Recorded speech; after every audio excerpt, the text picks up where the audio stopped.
are just your storage and mechanical spaces for the building. As Teresa was mentioning, we are proposing, in order to open up the site, to kind of demolish the existing concession and restrooms on there. We do want to give those back to you, and in both schemes, those are shown kind of in the upper left-hand corner, the 3, the 6s, and the 10s. The 3 would be your concession stand, which again faces directly out towards the playground and the baseball fields. The 2 6s are single-use restrooms that face directly out to the spray park. And then your 9 or 10 would just be kind of your support space, storage area for the catering kitchen. And again, like I said, if we flip over to scheme 2, you'll see that all of those numbers and rooms are duplicated in that. Largely, the big difference there, again, is the full court basketball court and the fact that in scheme 2, your actual kind of flexible community room space is facing to the playground versus in scheme 1, where your kind of half-court basketball court faces the playground. Next slide. And so here we're just kind of isolating both schemes to kind of talk about them and kind of give you some kind of mood imagery.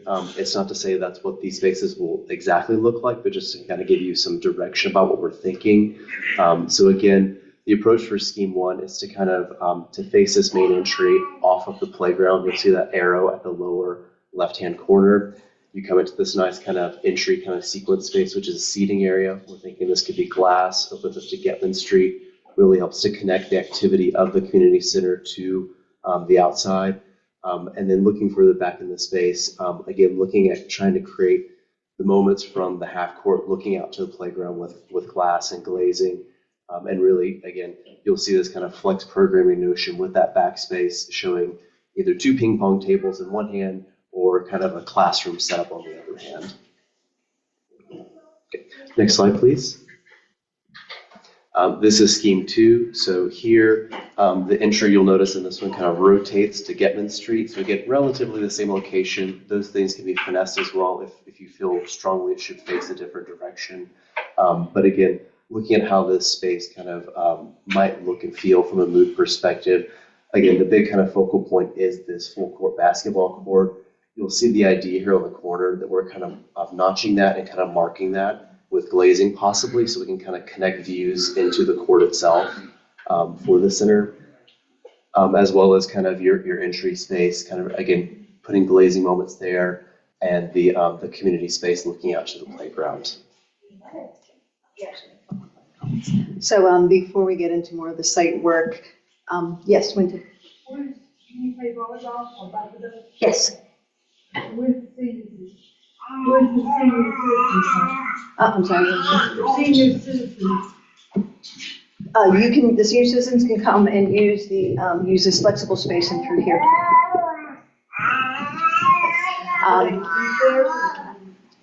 Yeah, so you know what, we're going to get into a little bit more detail of the site and everything, and so if you don't mind, if we can finish getting through the presentation, then we will answer any questions that we have, okay?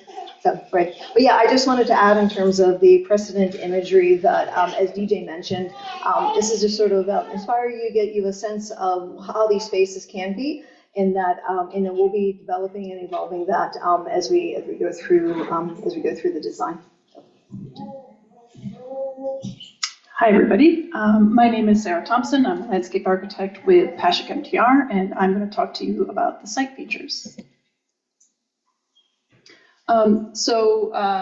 We put together this slide, talks about kind of precedent images of all of the major elements on the site within our area that we're going to be working in. So we've got a pavilion with a grilling station there. Obviously, we want to make sure that the spray park comes back in some way.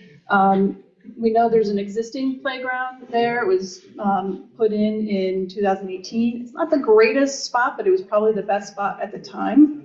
And so I think what we've kind of started to think about was, can we relocate that to a better location that's not kind of in the back corner of the property, but more prominent and centralized, so that when people are going to baseball games, parents can be sitting on the bleachers and kind of, also be, watch your kids on the playground while their older kids, siblings are playing baseball or softball, things like that. We do want to add potentially some, a piece or two of new equipment, like a social swing. And there's only have 2 swings right now. I think adding another one would be great. And having I know it's hard to see this image on here, but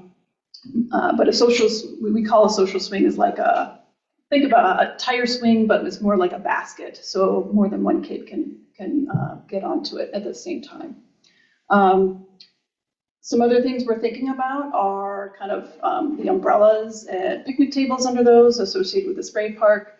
And then typical features in parks, putting in bike racks, obviously benches, trash and recycling receptacles, a water fountain, a drinking fountain on site, and some lighting. We'll go to the next. So we have 2 schemes too, but they're mostly very similar. It's just showing how the building, the 2 different building schemes are oriented on the site.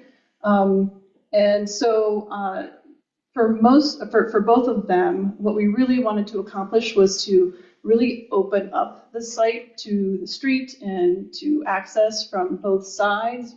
You've got great pedestrian access from the back. But also we wanted to make sure that sight lines through the site were more open, so we, increasing the feeling of safety and those types of things, and really orienting the building to potentially take advantage of views kind of towards the east, but really, creating a spine, kind of this pedestrian spine that connects all of the features within this space, so that they're easy to get to. Everything would be on one level. Right now, the spray park is, sunken down. You have to go through lots of complicated ramping system to get down. It's kind of hidden, like really way behind the building.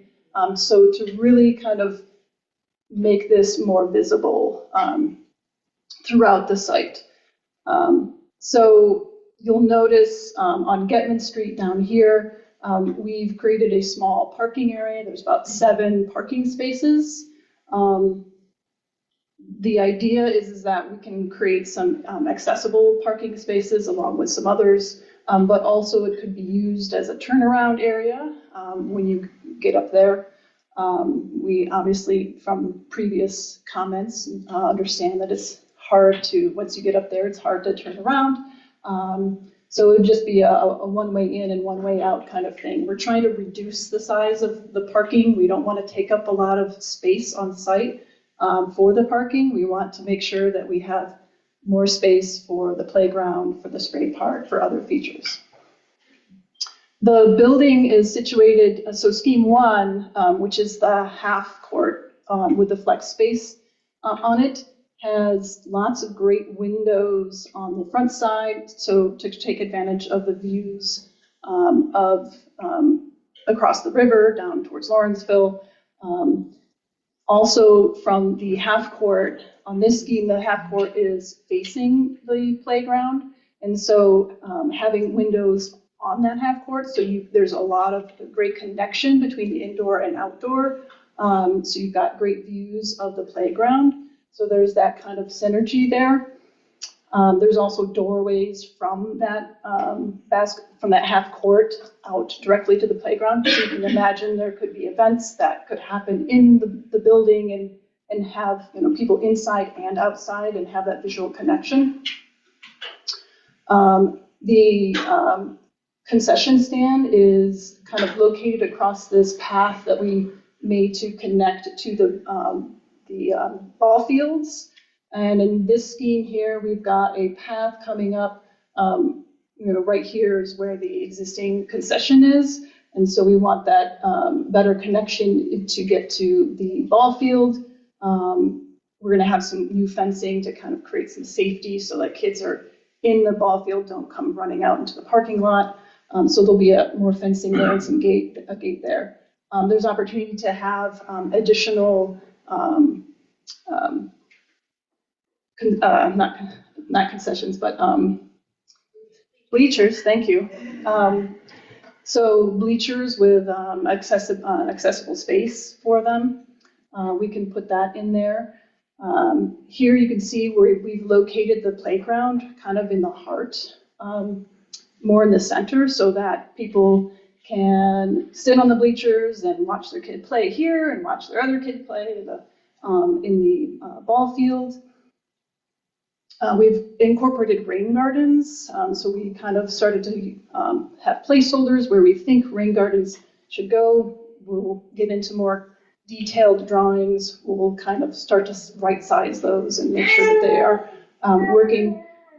This is where we thought a pavilion should go, be again in the center, so you can have birthday parties here. Kids can be playing in the playground. They can be playing in the basketball court. They can be playing on the spray pad area. In the spray pad, this is basically the same size as you have now, so that you can imagine the same size.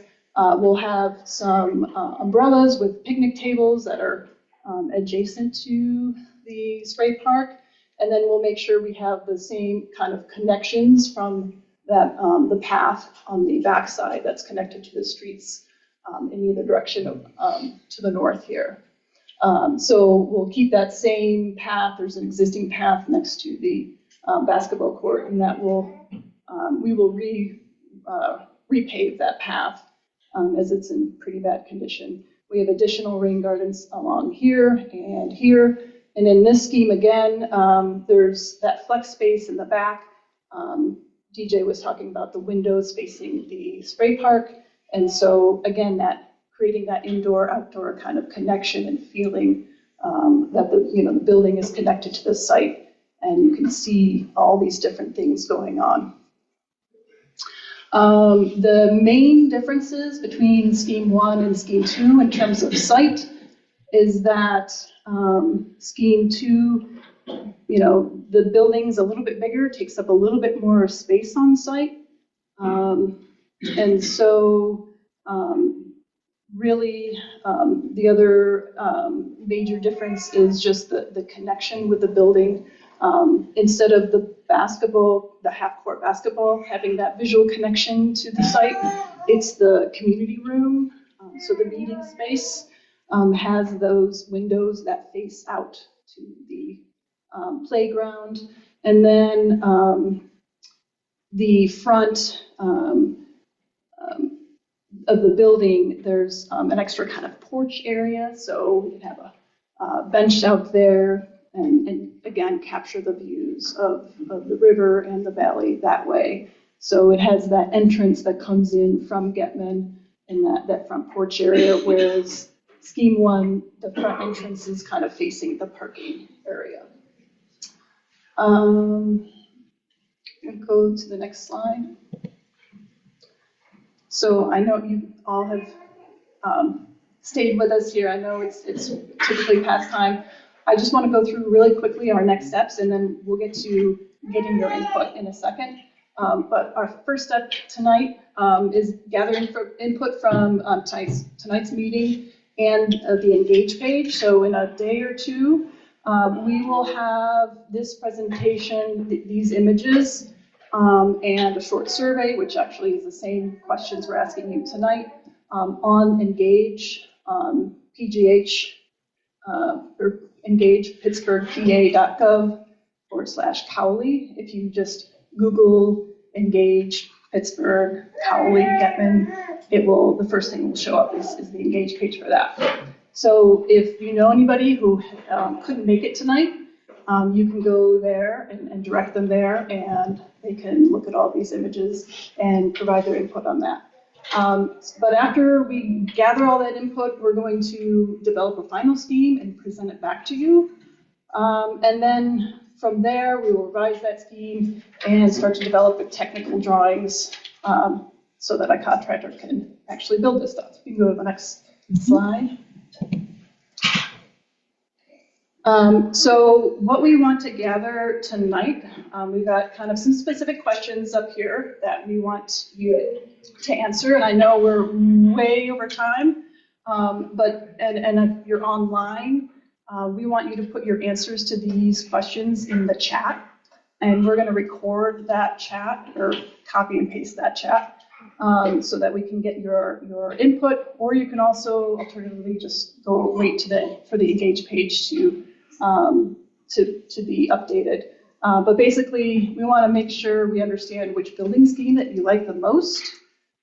Scheme 1, which is the half court with flex space, or Scheme 2, the full court, and then why you like that building more.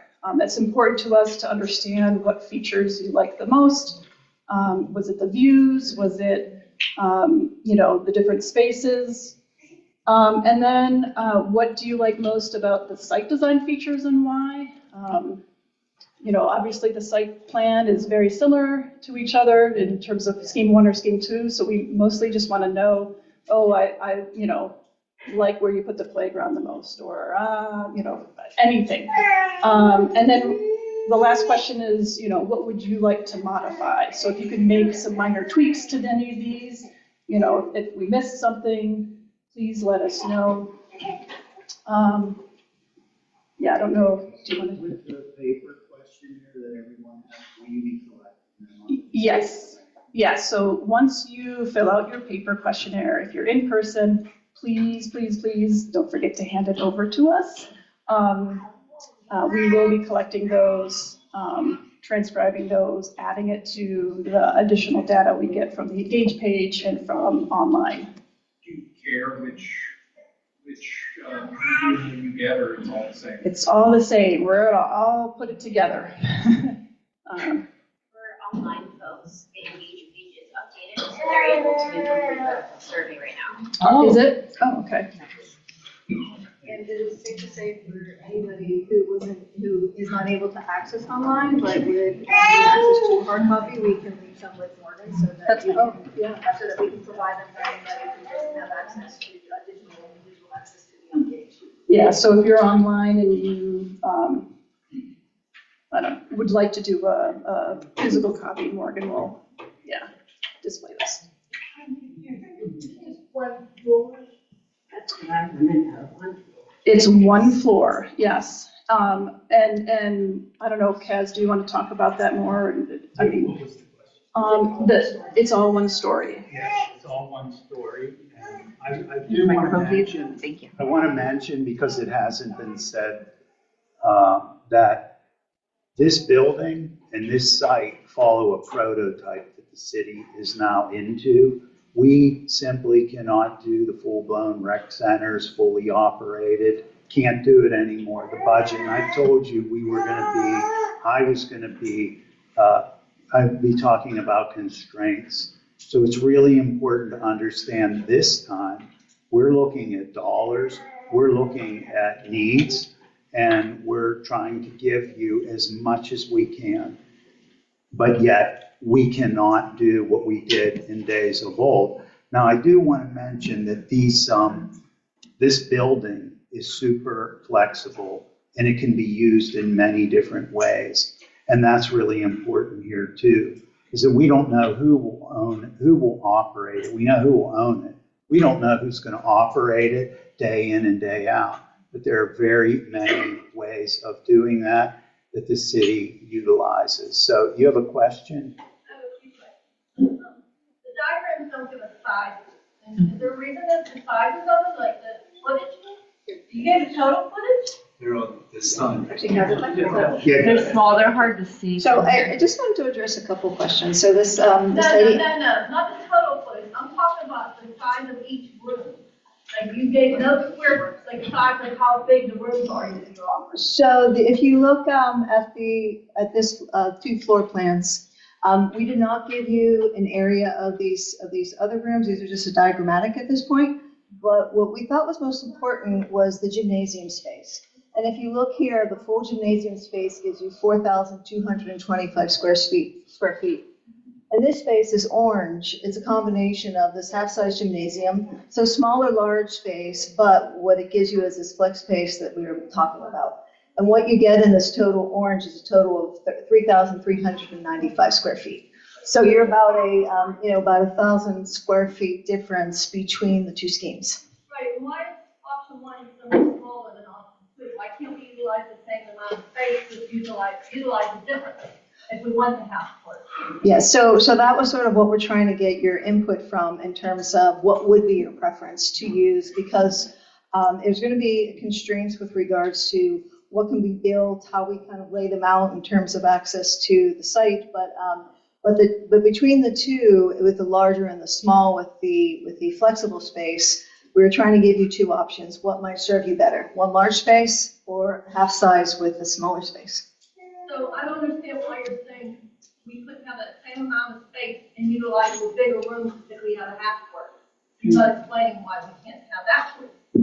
So the big difference is, again, option or scheme one, you get 2 community rooms.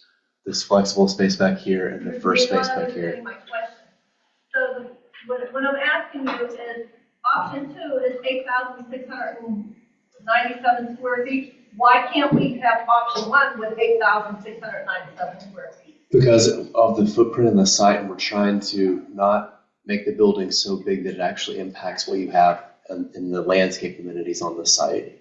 Okay, so that's my next, but we're looking for a bigger building, and that's not, we have landscaping is not as important as our building for our communities to be able to go and use. We have a big community, a lot of people there. You have a whole baseball field there, grass and run around and stuff, so that's, and you're not telling us you're gonna take our playground from the corner, and I understand that, but you're not giving us the size of the playground. Are we able to expand, because that's very small now, so like, this is not giving us any specific sizes of anything. The playground is will be a little bit bigger in the revised, in this new scheme.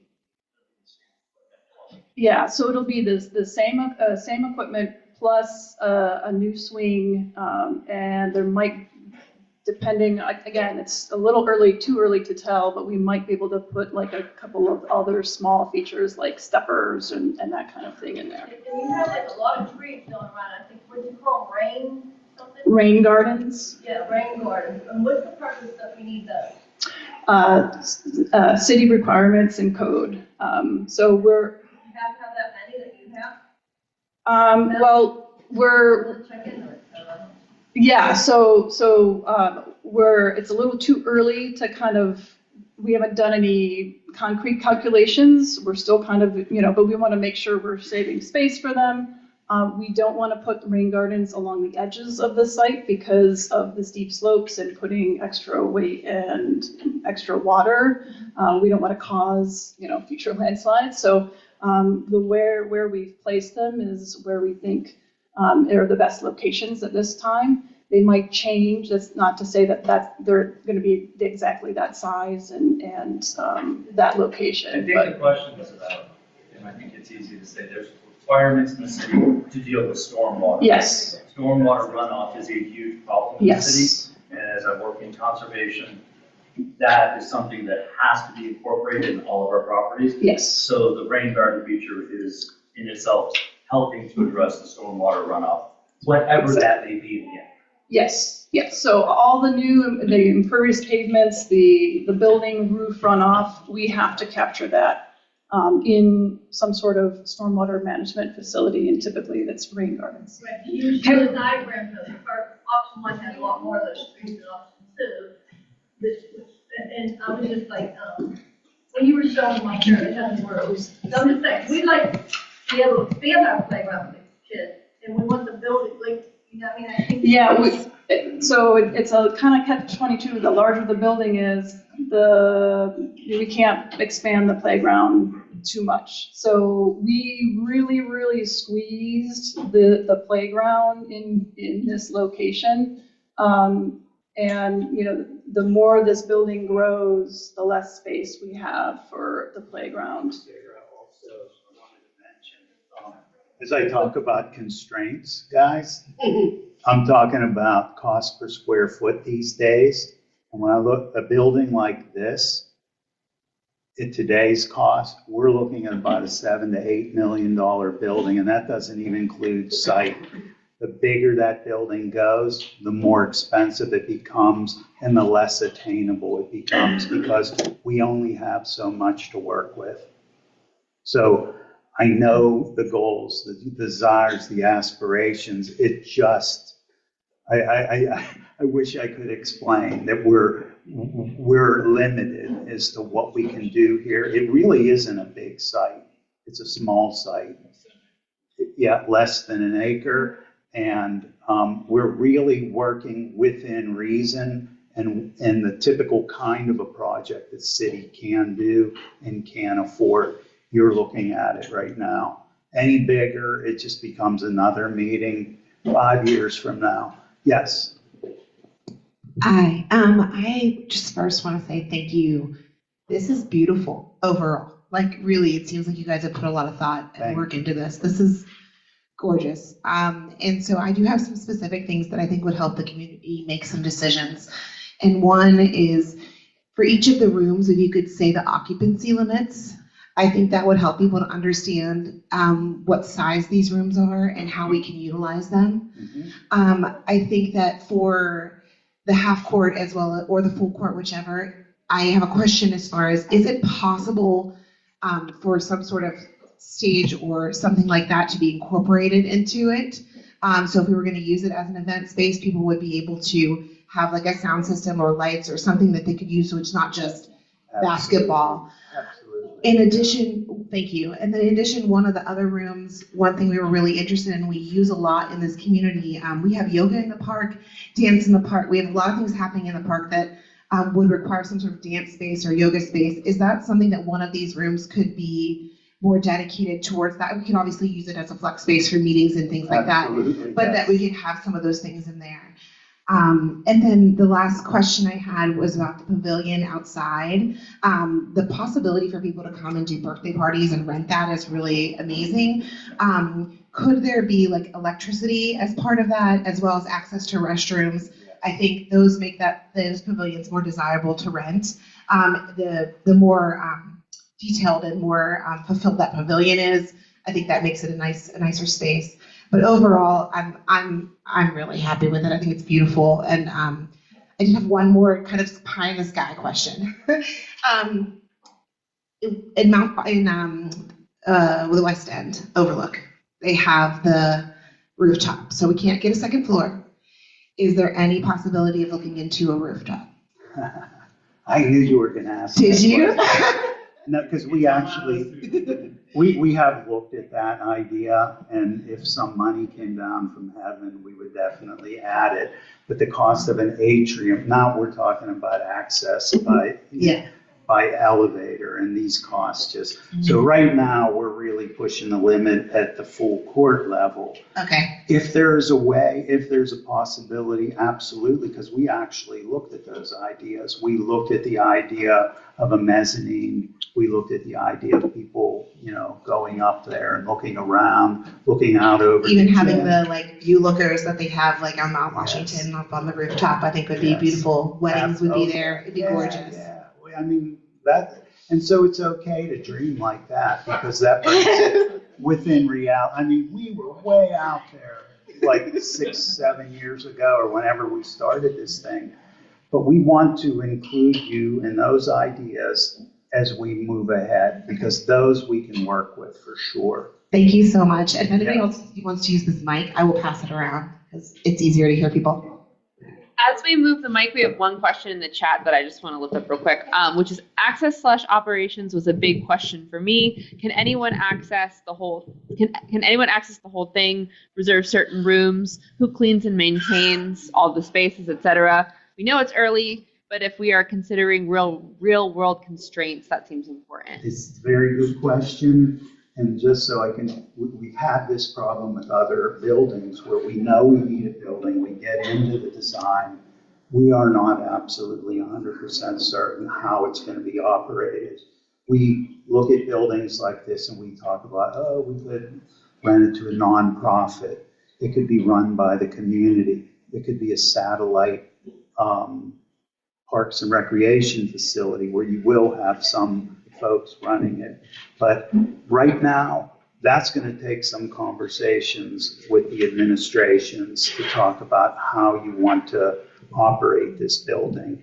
Right, and that is also the reason for flexibility. We need these rooms to be able to move around, if you know what I mean. They can't just be a fixed one use. So does that help answer the question? Ben, does that help answer your question?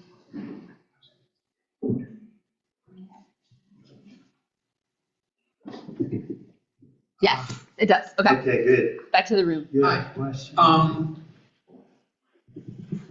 It must be just so difficult to get, people just kind of throw 1,000 ideas at you and you have to collate them and try to It's figure okay. out what, well, thank you. Absolutely, it's Yeah. okay, yeah. And so, I don't know how you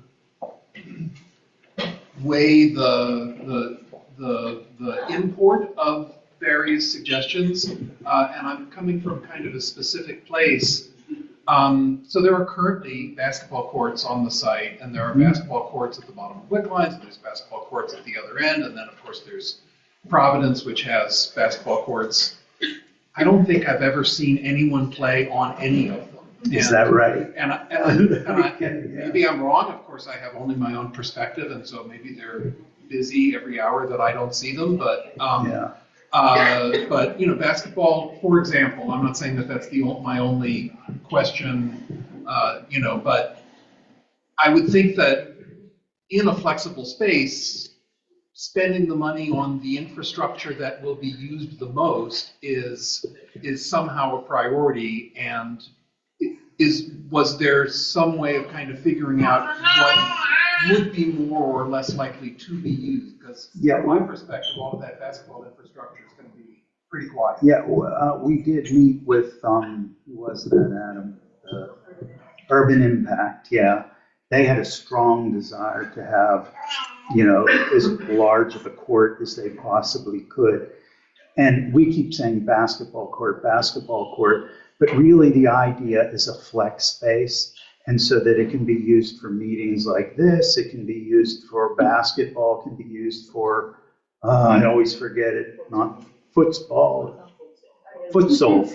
I never played it, but there seems to be a huge desire to have that for the kids. And pickleball, we want to make it so that it's super flexible and it's not just basketball. And in fact, we can design the outdoor basketball court in the same way. We can make it, and we can do the field in the same way. It doesn't have to be one size fits all. We want it to be super flexible. And just to add to that, as Kaz said, yes, we're calling it a gymnasium, but think about everything you can do in there. You could have dances, you can play bingo, you can have, programs, after school programs for kids. So, whatever it might be that you can use the facility for that. There just so happen to be some basketball hoops hanging from the ceiling, but you could use it in any way that you need to. My name's Brian. Thank Hey, you. Brian, I'm so sorry. Miss Rita's been waiting to ask her question for a while. I'm going to go back to her real quick. I want to go back to the room for senior citizens. How big is that room? How big? Because the old one had a floor, I guess almost as big as this. And senior citizens could come in there all day, and they had food to eat, and it was a good place for them to come and get together. So is the room you're going to put in there, is that big enough? You can't use it. If you use it, you've got to be careful if you use the basketball court. If kids are playing on it, if people are eating there, you're going to mess up the floor. That won't be as good for basketball. Okay, and then one other thing I want to point out is you have space for 7 cars. Where are the people who work in the building going to park? Do they park there? Those are operations issues that will be worked out down the line depending on who uses it. Okay, But that's a good question about the food. We have senior centers where we have the same issues. And so, you do have a kitchen that's very close to the court. And so there can be that free flow between the two. We have floor surfaces that aren't necessarily wood. There are other materials out there that can take a beating. They can take a spill or two or three, and they're easy to mop up. So we want to have that flow between kitchen and gym and activity room, ping pong, and we want it to be free flowing, but still defined at the same time. Okay, well, the space for the senior citizens is reserved for them all the time. It's not space that you could, other people are using. You know how it works at a lot of our senior centers where we have multiple uses going on? It's a scheduling issue. And so the way it works is the seniors will come in for lunch, and they'll come maybe for a couple hours, or they'll come to eat and play bingo, but then they're gone for the day. And so others can come and use the facility later in the day or in the evenings, but the seniors are rarely there all day long. They're never there all day long. They're there for, 4 or 5 hours, something like that, and then anyone else can use it. And a lot of times they're not even there every single day. So, we want it to be flexible so that all your needs, as many as we can meet, can be met. Okay, well, that's fine. Yeah. I don't think your 7 parking spaces is enough up there. And guess who else said that to us? The zoning board. They say you don't have enough here, so we have to go for a variance. We don't like to consume your whole site with cars. I think you could put it over the building, extend it over where you have the 4 trees there. It's pretty limited. Yeah, actually, the way the city limits that is that you need to have a drive-through coming through there. You can't park right off of the street. So, but we'll be working through that. We're going to maximize the parking and being able, again, it's a balance between trying to provide the parking, playground, spray park, building. And so it's a balance of trying to get all these amenities onto the site with the best and most efficient way we can to provide all of these for the program. Love that you can use not wood on the floor. That's amazing. Is the baseball field behind it part of this whole territory? So the baseball field will remain. We're not doing any work on the baseball field. The one thing we are doing is the intent is to build a shed for the baseball field to have access to a space to store maintenance equipment that's needed to maintain the field. And then again, like we mentioned before, the concessions and restrooms that will be access to the exterior will be then integrated into the building. So we won't be doing any work on the baseball field or on the existing basketball court. Okay, because in that back corner behind the baseball field, there's dead space that people park cars that could be turned into parking, and there's enough space you can put another 5, 6, 7 cars back there. I love the design. Thank you for incorporating so many ideas. I know how fun it is to create and design the space, even though there's a lot of requests. I think you did an amazing job with it. I really like design 1 because of the open hallway space where people can just sit one-on-one and meet, and the other design doesn't have that. That lends for unscheduled time, so you can just meet somebody there. One of the things, so I'm a dog owner. There's a lot of dog owners up here. We don't have dedicated dog space, and we do use that back green area. A lot of dog walkers, people walk through there. So it's just an idea to dedicate a little space back there, because if you give them space and put bags back there, people are more likely to clean it up. They're also less likely to let their dogs mess in the rest of the lawn. It's a thought, because I am back there. The basketball court does actually get used. If there were lights and it was more pleasant, I think we get more use. I see a lot of kids back there playing pickup ball, which is amazing considering people don't let their kids out anymore. So I love that they have a place to go that's safe. So basketball court, if it's multi-use for other things, fantastic. But That's That's something, the dog park or the dog walking area is something we can certainly talk about with our Director of Public Works, because they are good. They're a great meeting place for people, great place to contain things, you know what I mean? And so because you brought that up, we'll continue with that thought. There's a lot of dogs That's here, possible. a lot of people. Yes. That's how we know our neighborhood, a lot of us. Absolutely, through yeah. Walking dogs. Thank you for that. Thanks. Would it be possible to put in like a bike fix-it station? I know there's a lot of kids out there in the neighborhood that ride around. I know I ride around. I know the city has like those.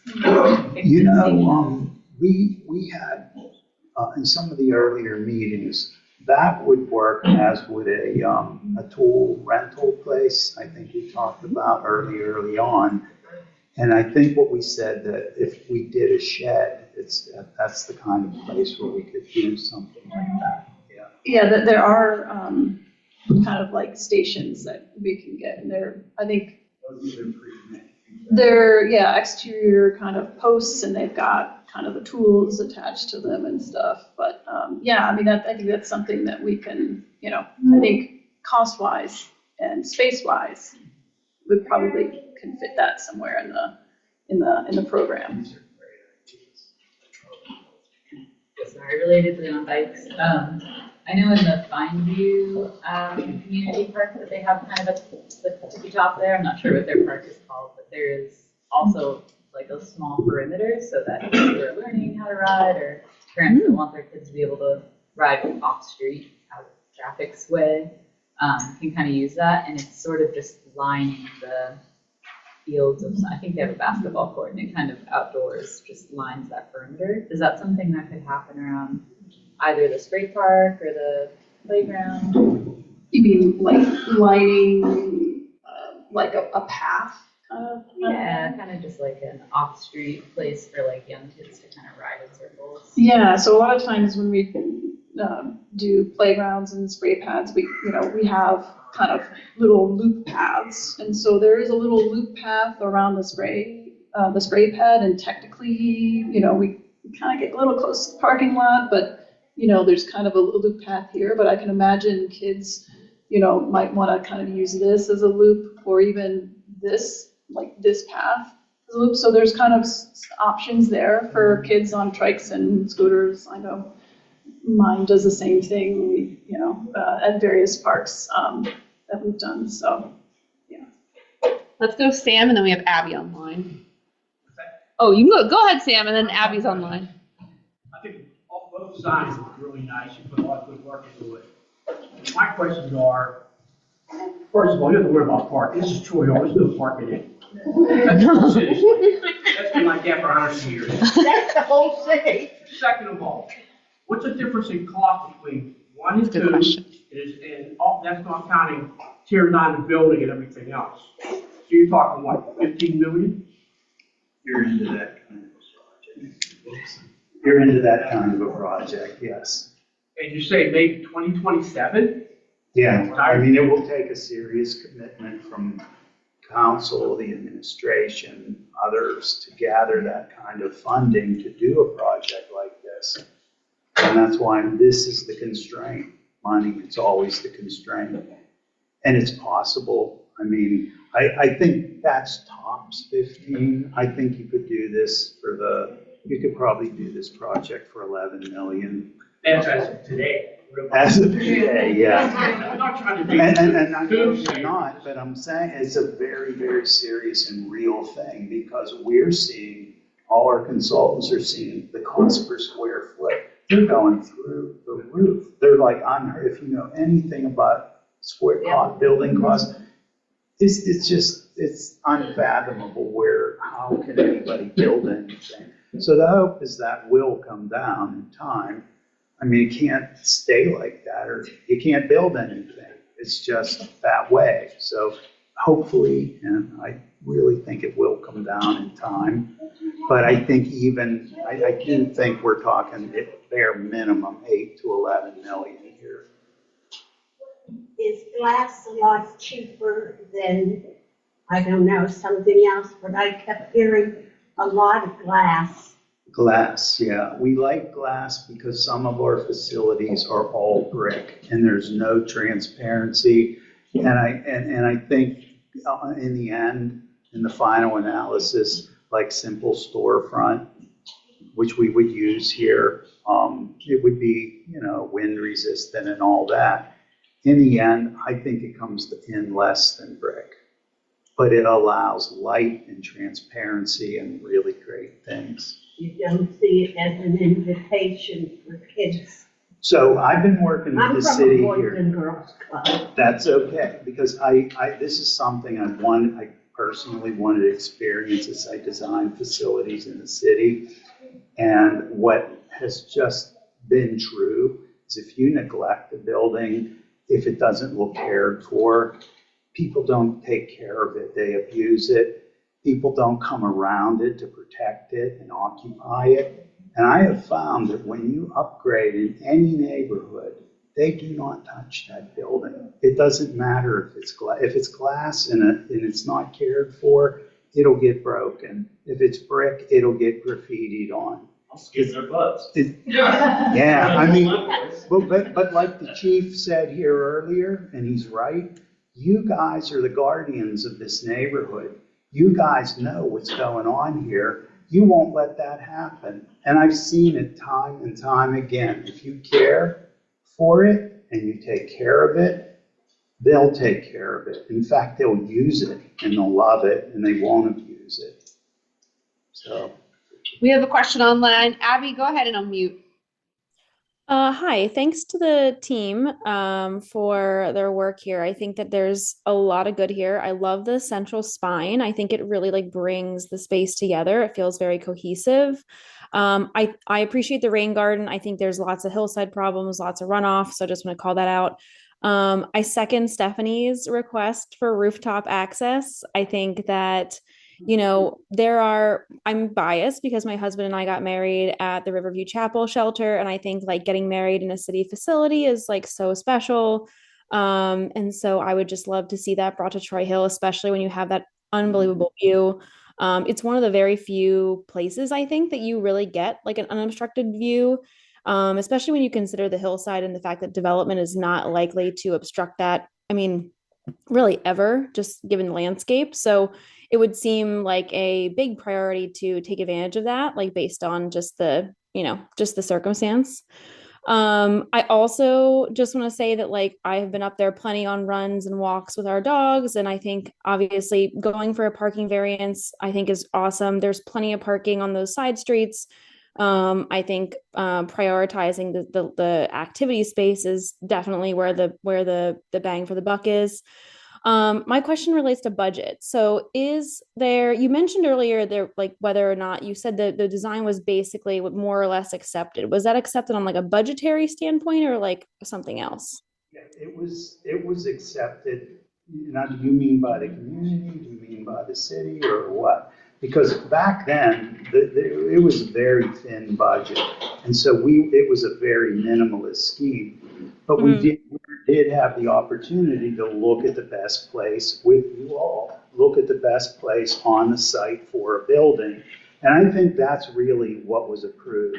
Not so much the budget, but the location of the building and some very basic needs that you guys had. And so we're really looking at our prototypes and what they cost. And, again, the money is something I really don't have control over it other than managing it. That's what our team does here.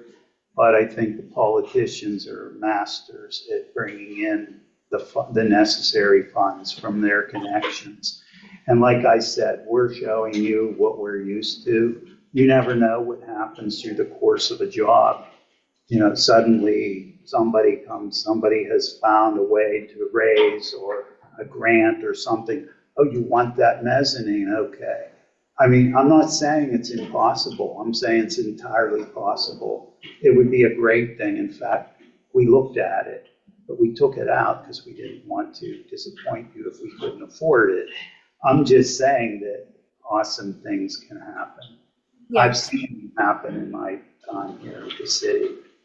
On the budget front, is there a major difference between scheme 1 and scheme 2, or are we sort of in the same ballpark? We're close. I mean, we're not way far apart, but I'm going to let Teresa or DJ speak to that one. Sure. So as Kaz mentioned earlier, we're kind of budgeting right now on it being a cost per square foot. And so because there's about 1,000 square feet difference, that's where those costs are. In terms of those costs, we're looking at potentially $600 to $700 a square foot to build a facility like this. So you can imagine, multiply that by over 1,000. So there's, $750,000 right there. So that's where the big difference comes in the two schemes when we start looking at cost.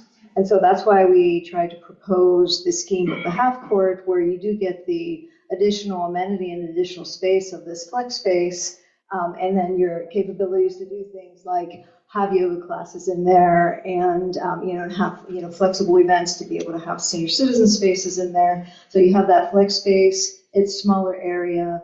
It reduces the cost. But then you still have some additional amenities that can serve the community. And again, the goal was to have everything be flexible in terms of how you use those spaces. Got it. Okay. Thank you. I do think Stephanie's question earlier about seeing occupancy numbers would be helpful, but thank you so much. Sure. We can kind of do a follow-up with that and kind of give you a sense of how many people can occupy the large gym versus the half size. And then these conference rooms, these gathering rooms, these flex spaces, we can for sure provide those numbers to you to give you a better sense of how many people you could accommodate in these spaces. Yeah, we'll update that on the Engage page, so you'll be able to see it easily that way. You got this gentleman to your side. You've been waiting to ask for a question. More like you guys answer my question. There has not been any funds allocated so far, correct? I think there was at one time, and I kind of don't want, you want to speak? I can speak to that. Okay. Okay. Do. So currently, and I know we have Councilman Wilson on here, so if I say anything wrong, Councilman, correct me. Oh, yeah, probably I should get them. Sorry, let me grab the microphone. Okay, so currently what we have is in addition to the American Rescue Plan funds, which are being used in this part of the engagement, we have $1 million in the capital budget. Now, if I understand correctly from previous conversations, that's really just going to take us through potentially demolition. That really wouldn't be able to take us anywhere near the cost of this building, so we will have to get that commitment. But currently, that's what we have, is $1 million in the capital budget. Unless I'm wrong, Councilman. Well, yeah, but that million was spent on the design work, and I think you're in that early geotechnical work. Oh, okay. And I also think there is going to be some left over to start to get into some pre-construction, but a lot has to be raised yet. No, yeah, I can jump in here. Oh yeah, go ahead. Hi. Yeah, no, I mean you're correct. I mean, this is typical how projects go in terms of the pre-planning, the planning, the design, and then construction costs are all coming in at different points. So different budgets. So, for this upcoming budget, what's decided, in terms of this design or between these two designs and more feedback that we get, then that's what, that's what the mayor would, that's what we'll request, whatever the need is. And then initially the mayor would put together a budget for that. We would make a request. The mayor would send over the budget and, hopefully everything's there. And if it's not, then, I'm going to make sure that we put the remaining amount in. I'll work with my other council members to, see what we can do to make sure all the construction costs are there. Thanks. With us coming up at 8 o'clock, I'm going to say any last quick questions. We should probably wrap this up. She's ready to throw them. Yeah, you go, so we'll go. So I'm spatially challenged, and it would be super helpful to me if you could give us some idea of the comparison between a half court and a full court as a function of this room that we're in. I mean, is this a full court? Is this more than a full court? Because this. That's what I was saying. Yeah. So what was that? I couldn't hear that. Yeah. Yeah. So like from the I'm support. saying roughly from this far support over here to that side, that's a half court size. From him over or from him over? From the support. There. All the way to the wall. The whole side, the whole room, right? The whole square, yeah. Yeah. If you're on, oh, sorry, go ahead. A full court, probably a little bigger than the Double. whole room. Yeah. Okay, so there's lots of possibilities. Okay, so that would have been, honestly, that would have been so much better if we'd have had something better. Because now I want to change my pick. Yeah, and don't forget, there won't be a ceiling. It's gonna be like a double height space. It'll be awesome, glass. Yeah, it's gonna be awesome. Yeah. We have space, I think, Yeah. Okay. Will it be big enough for a volleyball court? What's that? Will it be big enough for a regular volleyball court? See, we could mark it so that it works. Oh, the full court. Here you go. So volleyball would probably require the amount of space that the full court would have. So we probably wouldn't be able to do volleyball in the half court one. Earlier ones, actually. But pickleball, yes. Because pickleball is a lot smaller. So you could do pickleball in both the large and the smaller gym.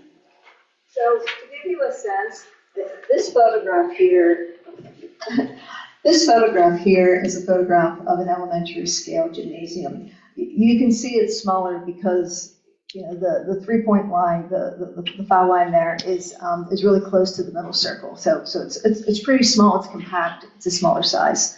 So that kind of gives you a sense of how big that this full court gymnasium is that we're talking about.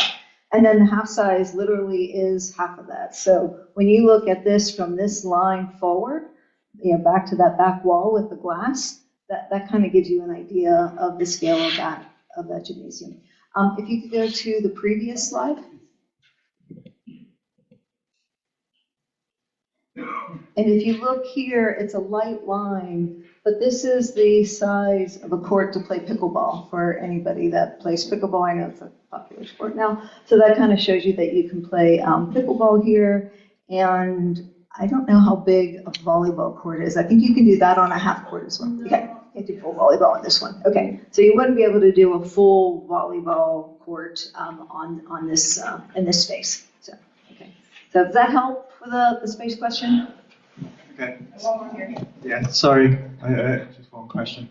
We spoke a lot about the new building, which I think looks great. I love the flexibility, but I just wondered about the legacy and the history of the old building. Like when we demolition it, if there's any way to preserve some features of the old building and incorporate it into the new, like the facades that are over the doorways that have the history. I think, yeah, there must be something in that building that's savable rather than bulldozed. Yeah, we definitely want to repurpose things and salvage things. We do that with all of our renovations.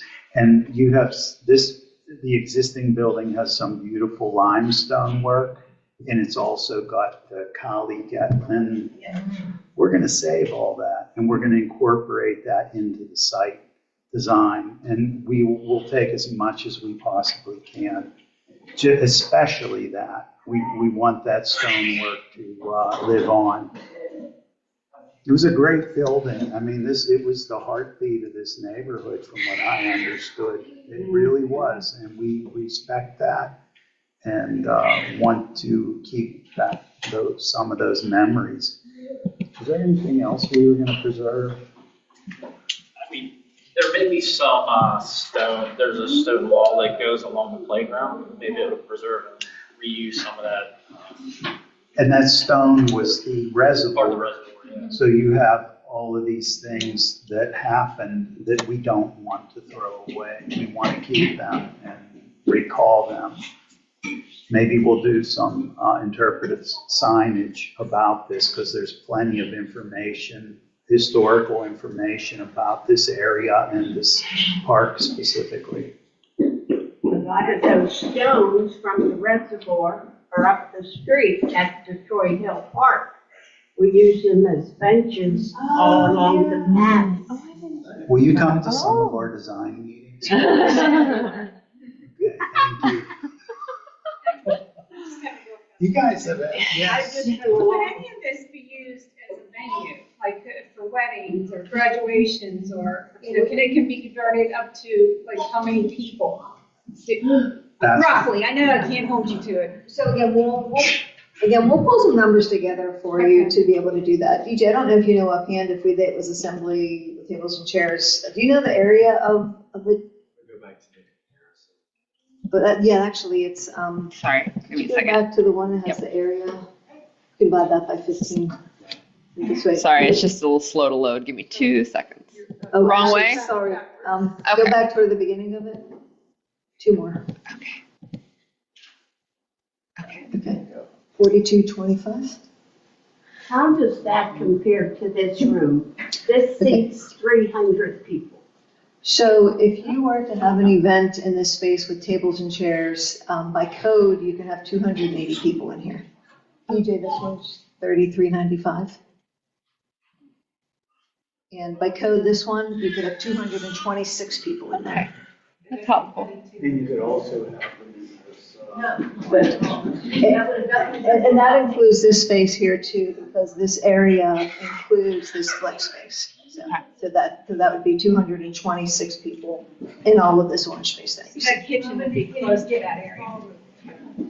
The small room, how many people get in? Do you know I'll how? have to double check the square footage on that. Yeah. Yeah, we don't have it separated right now. We just have the total area of that orange. So we'll get that smaller room and let you know. Please hand in your surveys, and online, we copied your chat, and Heather is compiling your answers as well online. And so thank you for sticking with us. Yes, thank you also very much. And for those of you who are online, once we have everything updated on Engage, we'll also share that out so people can do the survey online. But thank you all so much for your time. Yes, they do. I think they deserve a round of applause. If you're still with us, you're a champion. Thank you so much for hanging in for a 2-hour community meeting. And I'm going to go ahead and close the Zoom room. But if you have any questions, email us at troyhillpittsburgh@gmail.com. Thank you so much.